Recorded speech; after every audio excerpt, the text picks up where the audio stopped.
Hi everyone, welcome to my channel. My name is Natalie Rose and I am on my way home. It has been a rough day. It started out it started out fine if I had gotten up the first time I woke up. But I woke up earlier than usual. I woke up at like 5:45. And instead of just getting up like I probably should have, I decided to sleep a little longer. And that's never a good idea. When you're on a sleep schedule, it is best to just get up the first time you wake up. Because going back to sleep changes a lot. Because then, of course, I overslept. I slept until 8, which, I still had time to get ready for work and everything. I wasn't in a huge hurry or anything. But it was late enough that it didn't seem feasible to go for a walk. So I skipped my walk. I didn't do any yoga. I did my morning prayers and meditations, but because I hadn't walked and I hadn't done my yoga, I was not as focused as I usually am. And things just kind of spiraled from there. I realized that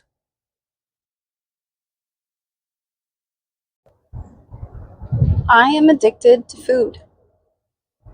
I have been addicted to food for most of my life. And I've gone up and down through this cycle. And of course, whenever things started to spiral and I wasn't feeling real great, I started feeling hungry. And I've been trying to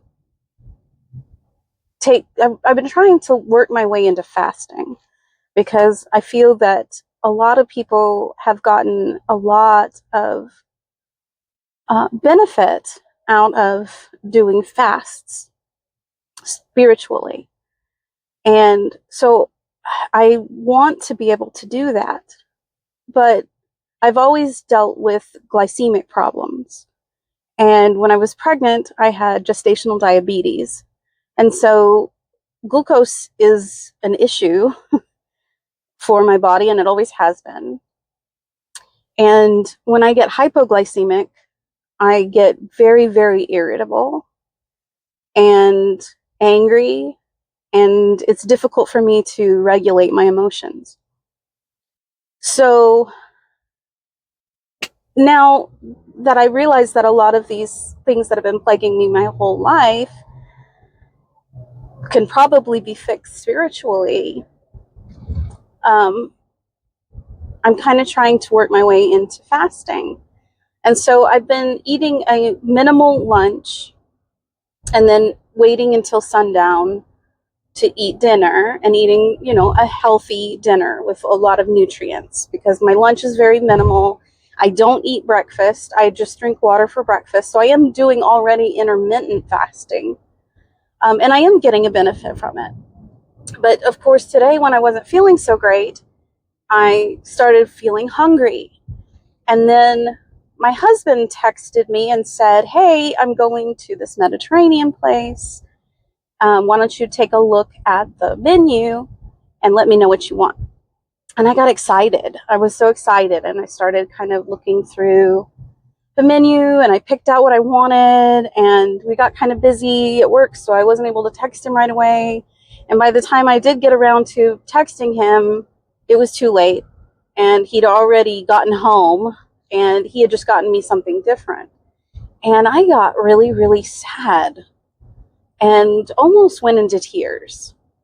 And so I took a break and went and kind of calmed myself down, took a moment of presence, a good long pause.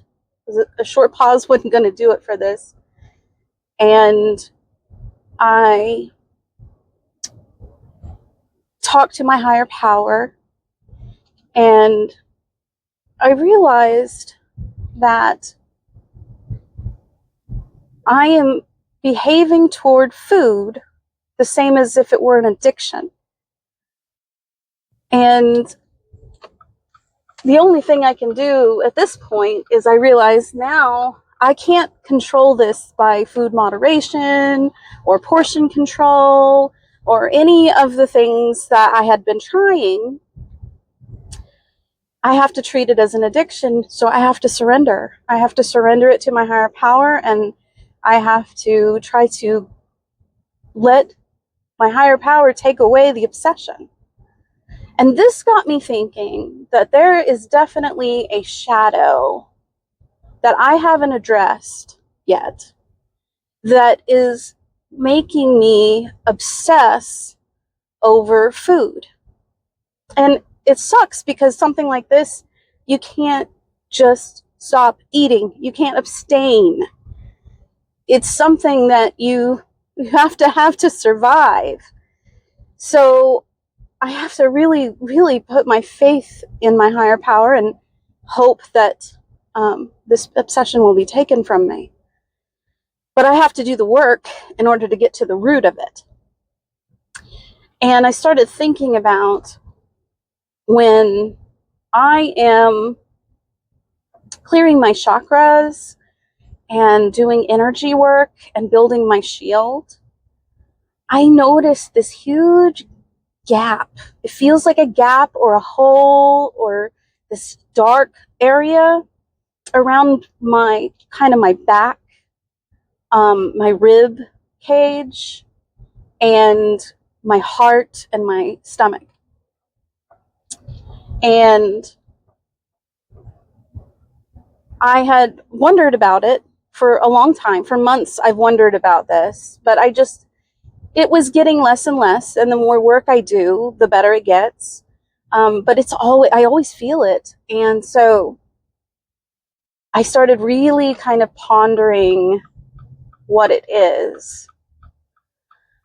And I thought it had to do, because I broke my back several years ago, I thought it had to do with the injury to my back. But I don't think it does. Because when I started thinking about it, I had this kind of vision, this visualization of this creature. And it's got a big belly, and it has this long tongue, like that licks my food every time I eat. And it's like, it comes over my shoulder and it can whisper in my ear. And it's been with me for so long that it's worked its way into my body, and it can affect my stomach. And it can make me hungry when I'm not, or feel like I'm hungry, or my stomach is hurting from hunger when I'm actually not hungry at all. It craves really terrible foods. And when I eat those foods, it convinces me to just keep eating them. And visualizing it like this can help me to realize that this is something that's not part of me. It's something that is unnatural to me, to my energy field and my soul and spirit of what I am. It's something else. And that means that I can let go of it. I can find a way to let go of it. And I started thinking about my shadow, of what it might be from. And I went through some really big trauma when I was young, around 4 or 5 years old. And I went to live with my mama, who was my great grandmother. And it was really good living with her. And one of the things that she taught me, and it wasn't a great lesson that she taught me, but it was what she knew. And it was the best she could do at the time. She was not prepared to take care of a 5-year-old at 70 years old. She always kept like foods for me to eat, foods that she knew that I liked, and not necessarily the healthiest foods. And when I would feel bad or start to feel sad or angry, or all the feelings that I should have been feeling